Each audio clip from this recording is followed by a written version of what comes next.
Film The Captain? Yeah. Okay, I lost the bet with this film because first question is who thought this movie was funny?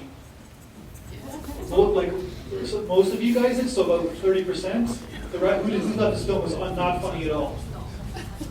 All right, so it's about 50-50 though. Who wants to make the first opinion? Why was this film funny? Like, for someone who thought the film was funny, tell me why you thought it was funny. So I thought this movie was very funny, but I think in the aftermath of a lot of tragic incidents that have happened recently, especially one today in Spain, I think people are having a hard time laughing at uncomfortable situations. But I thought it was very funny. So. Yeah, that's the problem too. Then they had the Seoul plane crash as well, right, in San Francisco. So sometimes the more time you have, the more you can laugh at things, I guess.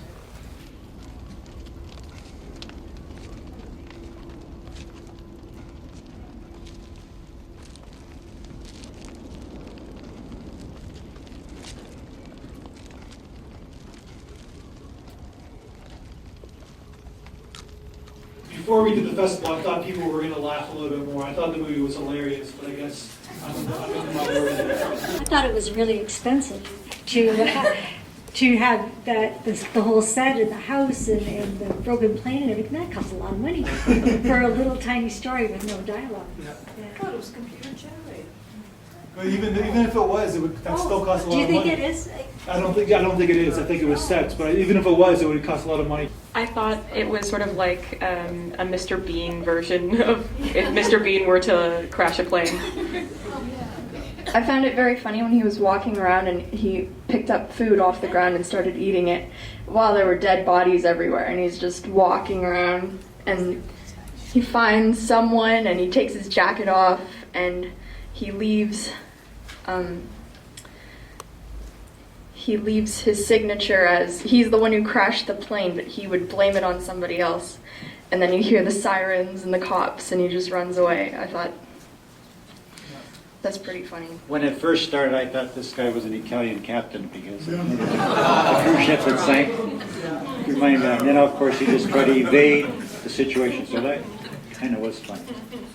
So it was funny then? Yeah, at first, yeah. Okay. You see dead bodies, and that's not so good. That seeing dead, but that's the line. When you see dead bodies across, like it ceases to be a comedy anymore. Just coming back to the expensive point that I think the lady in the front made, I think when you see sets like that and that amount of extras and that amount of money that's gone into something, from the beginning your expectation is very high.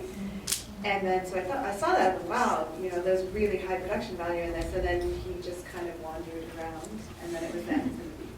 So I think there was, it set really high expectations, and then to have such a low outcome at the end of it, I think it's just really disappointing. No, it's an interesting point. It's like even with Hollywood movies, right? We see these big budget blockbusters, and we demand a good movie because they spend so much money on it, right? It's almost the same kind of thing. Whereas it's the short version of that. Feels a little bit unresolved, like this is the first 5 minutes of a feature. And now the rest of the movie will be about the investigators tracking this guy down and catching him. Like this just doesn't feel like a complete story.